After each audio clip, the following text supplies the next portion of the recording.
2021년 9월 3일 LA 온누리교회 가정에서 함께하는 영상 새벽 예배입니다. 오늘 말씀은 사사기 13장 15절에서 25절 사명을 맡기시고 사명자를 부르시는 하나님입니다. 마노아가 여호와의 천사에게 말했습니다. 부디 잠시 기다려 주십시오. 우리가 당신을 위해 새끼 염소를 잡고자 합니다. 여호와의 천사가 마노아에게 말했습니다. 내가 나를 못 가게 붙들어도 나는 내가 주는 음식을 먹지 않겠다. 다만 번제를 준비하려거든 그것은 여호와께 바쳐라. 마노아는 그가 여호와의 천사라는 것을 깨닫지 못하고 있었던 것입니다. 그러자 마노아는 여호와의 천사에게 말했습니다. 당신의 이름이 무엇입니까? 당신의 말씀대로 이루어지면 우리가 당신에게 영광을 드리겠습니다. 여호와의 천사가 그에게 말했습니다. 내가 왜 내 이름을 묻느냐? 그것은 비밀이다. 그래서 마노아는 곡식 제물과 함께 새끼 염소를 가져다 바위 위에서 여호와께 제사를 드렸습니다. 그리고 천사가 신기한 일을 하는 것을 마노아와 그의 아내가 지켜보았습니다. 제단에서 불꽃이 하늘로 솟아오를 때 여호와의 천사가 제단의 불꽃과 함께 올라갔습니다. 마노아와 그의 아내는 이것을 보고서 얼굴을 땅에 대고 엎드렸습니다. 여호와의 천사가 마노아와 그의 아내에게 더 이상 나타나지 않았습니다. 그때서야 마노아는 그가 여호와의 천사였음을 깨달았습니다. 마노아가 그의 아내에게 말했습니다. 우리가 하나님을 보았으니 우리는 필히 죽을 것이요. 그러나 그의 아내가 그에게 대답했습니다. 만약 여호와께서 우리를 죽이실 생각이었다면 우리 손으로 드린 번제와 곡식 제물을 받지 않으셨을 것입니다. 또 이 모든 일을 우리에게 보여주지 않으셨을 것이고 이런 일을 지금처럼 우리에게 말씀하지 않으셨을 것입니다. 그 여자가 아들을 낳아 그 이름을 삼손이라고 지었습니다. 그 아이는 잘 자라났고 여호와께서 그에게 복 주셨습니다. 그가 소라와 에스다올 사이에 있는 마하네단에 있을 때 여호와의 영이 그를 움직이기 시작하셨습니다.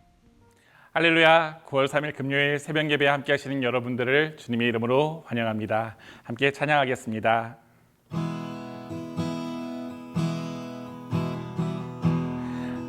따스한 성령님 마음으로 보내 내 몸을 감싸며 주어지는 평안함 만족함을 느끼네. 사랑과 진리에 한 줄기 빛 보내 내 몸을 감싸며 주어지는 평안함 그 사랑을 느끼네. 부르신 곳에서 나는 예배하네. 어떤 상황에도 나는 예배하네. 부르신 곳에서 나는 예배하네. 어떤 상황에도 나는 예배하네. 부르신 곳에서 나는 예배하네. 어떤 상황에도 나는 예배하네. 부르신 곳에서 나는 예배하네. 어떤 상황에도 나는 예배하네. 아멘. 올 여름에 아이들이랑 짚라인 체험장을 방문한 일이 있었습니다. 짚라인이라고 하면 이렇게 산에서 타는 것만 생각을 했었는데 산이 아니더라도 평지에다가 구조물을 세워놓고 짚라인을 탈 수 있도록 해놓은 곳이 있어서 아이들과 함께 시도해보게 됐습니다. 사진에서 보시는 것처럼 저희가 간 곳은 마치 군대에서 이 유격장에 가면 볼 수 있는 것처럼 그런 장애물들이 층층이 설치되어 있고 그 장애물들을 타고 계속 올라가다 보면 마지막에 이제 짚라인을 타고 내려올 수 있는 그런 방식으로 만들어진 곳이었습니다. 그런데 저희 아이들이 아직 어리기 때문에 그 하네스라고 하는 안전고리를 혼자서 거는 것조차 할 수가 없어서 어른이 같이 따라가야만 했습니다. 저는 계속 아이들과 함께 다니면서 장애물이 바뀔 때마다 그 하네스를 또 옮겨주고 또 장애물이 통과할 때는 떨어지지 않게 아이들을 붙잡아주면서 그렇게 계속 이동을 했습니다. 이제 드디어 마지막 고지에 다다라서 아이들은 떨리는 몸과 마음으로 짚라인을 탔습니다. 제가 꼼꼼하게 아이들의 안전고리를 몇 번이나 확인한 뒤에 아이들을 짚라인에 태워서 반대편으로 보냈습니다. 총 4번의 짚라인을 탔는데 처음에는 무서워하던 아이들이 나중에는 너무 신나했고 다 끝난 뒤에는 더 타고 싶다며 막 아쉬워하기도 했습니다. 그리고 장애물을 다 끝내고 내려온 뒤에는 이제 내가 해냈다라는 그 성취감에 우쭐하는 모습도 또 보이기도 했습니다. 사실 제가 계속 따라다니면서 일일이 안전고리를 옮겨주고 또 장애물에서 흔들려 떨어질까 봐 아이들의 몸을 잡아줬기 때문에 어렵지 않게 모든 코스를 완주할 수 있었던 건데 아이들은 마치 자기 스스로 한 것처럼 의기양양한 것입니다. 저도 어린 시절에 아버지와 함께 오리배를 타고 호수를 건너면서 마치 제가 힘이 세서 오리배를 혼자 움직여서 건넌 것처럼 그렇게 교만함이 충만했던 적이 있었습니다. 하나님 앞에서 살아가는 우리의 모습이 어쩌면 이런 모습이 아닐까 생각해 봅니다. 아이가 너무 어리기 때문에 아무리 열심히 오리배의 페달을 밟더라도 사실은 90% 이상은 이 아버지의 수고로 오리배가 움직이는 것처럼 우리가 수고하고 아무리 노력해서 우리의 인생이 사라지는 것처럼 그렇게 보일 수 있지만 사실은 하나님께서 우리의 삶을 이끌어 주시기 때문에 우리가 살아갈 수 있는 것이죠. 오늘 말씀과 또 이어지는 앞으로의 말씀들을 통해서 우리는 결국 친히 사명자를 부르시기도 하시고 또 사명을 맡기기도 하시고 사명자를 준비시키시고 또 사명을 직접 이루어 가기도 하시는 그 하나님을 발견하게 됩니다. 바로 우리가 잘 아는 삼손의 이야기를 통해서 우리는 그 하나님을 만나게 됩니다. 어제 말씀에서 우리는 여호와께서 천사를 보내셔서 마노아라고 하는 사람의 아내에게 나타나 삼손의 탄생을 예고하시는 내용을 살펴봤습니다. 그러나 마노아는 천사가 나타나 이런 약속을 해줬다라고 그렇게 말하는 자기 아내의 이야기를 믿지 못했습니다. 그런데 드디어 마노아도 여호와의 천사를 만나게 됩니다. 그리고 자신의 아내가 말해준 것처럼 정말 그대로 이루어주겠다고 하시는 그 약속을 직접 듣습니다. 그 후에 이어지는 오늘 말씀을 보니 마노아가 너무 좋았는지 아니면 단지 그 당시의 나그네 환대법에 따라서 몸에 밴 대로 그렇게 환대를 실천한 것인지 정확한 이유는 알 수 없지만 어쨌든 그 천사에게 음식을 대접하겠다고 말합니다. 우리가 볼 때는 마노아가 이 엄청난 축복을 예언해 준 천사에게 올바른 인간으로서의 도리를 하고 있다라고 생각이 들 수 있는 그런 대목입니다. 그런데 아이러니하게도 사사기의 저자는 16절 말씀에서 마노아가 그렇게 한 이유를 그가 자신에게 말씀해주고 있는 사람이 여호와의 천사라는 것을 깨닫지 못했기 때문이다라고 그렇게 기록했습니다. 무슨 의미이겠습니까? 마노아가 만일 그 말씀하시는 이가 여호와의 천사라는 것을 알았다면 사람에게 하는 것처럼 그렇게 사람이 먹는 음식을 준비해서 대접하겠다고 하는 그런 말은 하지 않았을 것입니다. 그보다는 여호와의 천사도 얘기한 것처럼 하나님께 감사의 제사를 드리는 것과 같은 그런 영적인 일들을 생각을 했겠죠. 우리의 생각과 수준이 육적인 것에 머물러 있으면 아무리 하나님께서 영적인 가르침을 주셔도 깨닫지 못합니다. 바라기는 하나님께서 우리에게 은혜를 주실 때 그것이 세상적인 복으로 받아들여지는 것이 아니라 영적인 은혜로 받아들여질 수 있기를 소망합니다. 이어지는 말씀에서도 마노아는 여전히 영적인 깨달음을 놓치고 인간적인 생각으로 접근하는 것을 볼 수 있습니다. 그는 여호와의 천사에게 이름을 묻습니다. 그러면서 당신의 말씀대로 이루어지면 우리가 당신에게 영광을 드리겠습니다 라고 말합니다. 사람들은 이런 것을 좋아합니다. 자신의 공로가 드러나고 인정받고 명예를 얻고 또 높임 받기를 좋아합니다. 그래서 마노아는 자기가 그런 걸 좋아하니까 여호와의 천사도 그것을 좋아할 거라 생각하고 그에게 당신이 좋아할 만한 것을 제가 해드리겠습니다. 당신의 영광을 제가 드러내드리겠습니다 라고 제안하고 있는 것입니다. 하지만 그것은 마노아의 착각이었습니다. 천사는 마노아에게 왜 내 이름을 묻느냐라고 하면서 이름을 가르쳐주지 않습니다. 결국 뜻대로 일이 풀리지 않자 마노아는 그제서야 천사의 말대로 곡식 제물과 함께 또 새끼 염소를 가져와서 여호와께 제사를 드립니다. 그런데 그가 제사를 드릴 때 제단에서 타오르는 그 불꽃과 함께 여호와의 천사가 하늘로 올라가서 사라지는 그 광경을 목격을 하게 됩니다.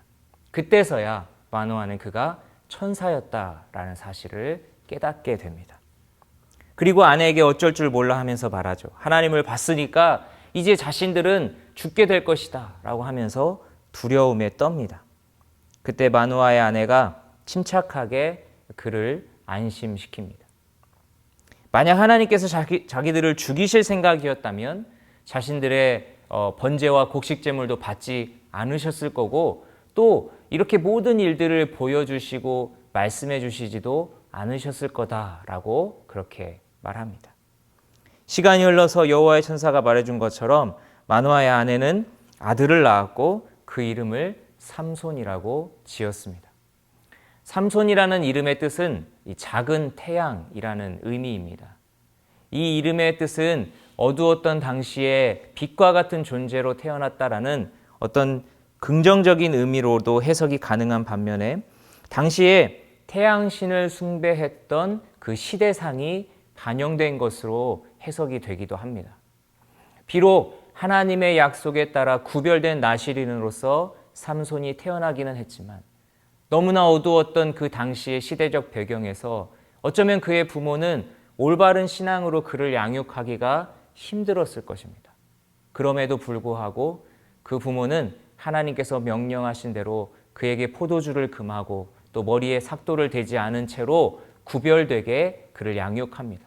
그리고 때가 되었을 때 드디어 여호와의 영이 그를 움직이시기 시작하시는 거죠. 우리가 이미 잘 아는 것처럼 삼손이 태어나고 자랐던 그 당시는 영적으로 정말 어두운 시대였습니다. 삼손이 이스라엘의 사사로 세워질 때와 다른 사사들이 세워졌을 때의 차이점이 하나 있습니다. 다른 사사들이 세워질 때는 이스라엘 백성들이 여호와께 이방 민족의 압제 속에서 우리를 구원해 달라고 부르짖었습니다. 그러면 그때마다 여호와께서 그들에게 사사를 세워서 보내주시고 구원해 주셨습니다. 그러나 삼손이 사사로 세워질 때는 그런 부르짖음조차 없을 정도로 영적으로 암울한 때였습니다. 어쩌면 하나님을 그들이 잊어버렸거나 아니면 이방 민족에게 압제당하는 그 현실에 이제는 너무나 적응해버려서 그것을 그냥 당연하게 여기며 현실에 타협하면서 살고 있었기 때문인지도 모르겠습니다. 그러나 하나님은 여전히 그들을 포기하지 않으시고 그들을 구원하시고 역사를 이어가시기 위해서 삼손이라는 사사를 먼저 주도적으로 세우십니다. 마노아라는 사람을 택하시고 그의 아내에게 먼저 찾아오시죠. 주도적으로 약속을 주시고 그들이 해야 할 일을 또 가르쳐 주십니다. 그리고 그녀로 하여금 사사로 쓰임받을 이 삼손을 낳아서 하나님의 뜻대로 구별된 나실인으로 키워내게 하십니다. 성경에 다 기록되어 있지 않고 생략되긴 했지만 아마 그가 자라는 그 과정에서도 하나님은 주도적으로 그가 구별된 사람으로 잘 자랄 수 있도록 그를 지켜주셨을 거라고 생각됩니다. 그리고 때가 되자 하나님은 이제 직접적으로 그를 움직이시기 시작하시는 것을 우리가 보게 되는 것이죠. 영적인 렌즈가 없었던 그 당시의 사람들은 삼손의 힘과 능력이 단지 삼손의 그 머리카락에서부터 나왔다고만 생각할 수 있습니다. 그러나 우리는 성경을 통해서 그가 가진 그 엄청난 힘의 근원이 바로 하나님께 있었다는 사실을 깨닫게 됩니다. 하나님은 어두운 시대 가운데에서도 당신의 역사를 이어가시기 위해서 계속 일하고 계셨습니다. 잉태하지 못하는 사람을 택하셔서 잉태하여 아들을 낳게 하시고, 타락한 세상 가운데서도 이 아이가 구별된 나실인으로 자라게 하셨습니다. 심지어는 삼손 스스로도 하나님의 사명을 깨닫지 못한 채 자신의 힘만 자랑하며 살고 있었는데, 결국 최후의 순간에 그가 자신의 사명을 깨닫도록 하시고, 그리고 하나님께로부터 공급받은 힘으로 그의 사명을 완수하고 죽도록 하십니다. 우리는 삼손이 태어나기 이전에 그의 출생이 약속을 받는 그 순간부터 하나님께서 모든 것을 계획하시고 친히 그 계획을 이루어 가시는 것을 성경을 통해서 배우게 됩니다. 우리가 잊지 말아야 할 사실이 바로 이것입니다. 역사의 주관자는 하나님이시라는 것입니다. 그 하나님께서 하나님의 역사를 이루어 가시기 위해서 우리 한 사람 한 사람을 부르십니다. 우리에게 사명을 맡기시고 또한 그 사명을 이룰 수 있도록 친히 도와주십니다. 그러므로 우리가 할 일은 그 하나님을 인정하고 하나님께 우리의 삶을 맡겨드리며 하나님께 집중하는 것입니다. 목적을 모르고 사는 인생만큼 불쌍한 인생이 없습니다. 그러나 신앙이들은 분명한 인생의 목적이 있습니다. 바로 하나님의 뜻을 이 땅에 이루어가기 위해서 살아간다는 것입니다. 구체적으로는 그 모습이 다 다를 수 있습니다. 하나님은 다양한 모습으로 우리를 사용하십니다. 그러나 근본적으로는 그 목적이 하나인 것이죠. 오늘 우리의 인생이 하나님의 사명을 따라 살아가는 인생이라는 사실을 다시 한번 마음에 새기고 그 사명을 주시는 하나님, 그리고 그 사명을 이루어 가시는 하나님께 우리의 삶에 초점을 맞추는 그런 영적인 튜닝이 이루어지는 이 아침이 되시기를 축복합니다.